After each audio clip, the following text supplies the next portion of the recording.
Hi everyone, I'm Teerah, and today I'm partnering with Japonesque and ARTIPS to show you how to apply ARTIPS stick-on gel nails. I'm super excited to show you this design, so let's get started. First, let's start by prepping our bare nails. It's the secret to a long-lasting manicure, and just like a nail salon, the more meticulous the nail prep, the longer your manicure will last. Japonesque has a great line of nail tools created for at-home manicures, which is what I'll be using today. Their Essential Manicure Kit, Manicure Nipper, and Essential 4-Way Nail Buffer. I'm going to start off by assessing the length and shape of my nails.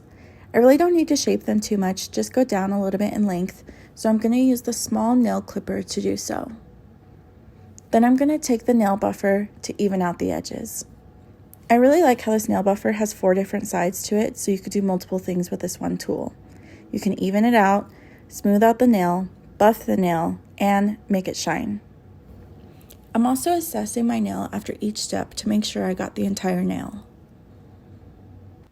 Next is cuticle care. I'm first going to apply a cuticle softener to the area before I take the cuticle stick to push my cuticles back.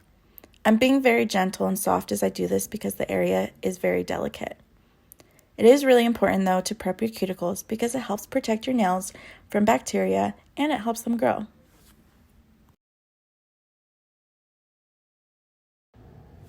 If you have any hangnails, use the manicure nipper to remove it.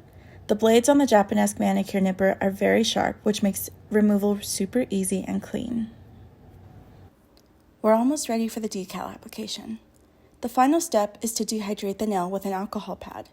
Make sure to remove all the excess oil so that your manicure lasts longer. It's also very important to do this step and to remove all the oils or the stick-on nails won't stick to your nails. I'm ready to apply my decal. I'm going to choose a size that's slightly smaller than my nail. Apply from the cuticle line and then press down firmly to rid any bubbles. Next, fold down the excess material. I'm going to take the Japonesque sapphire nail file to file this down in one direction. Remove the excess from the nail and then even it out with the nail file. Practice makes perfect, and it might take a few tries at first, but once you get the hang of it, it's really easy and fun to do. So there you have it, the prep using Japonesque tools and the application of ARTIPS gel nail strips. Thank you so much for following along today. Bye.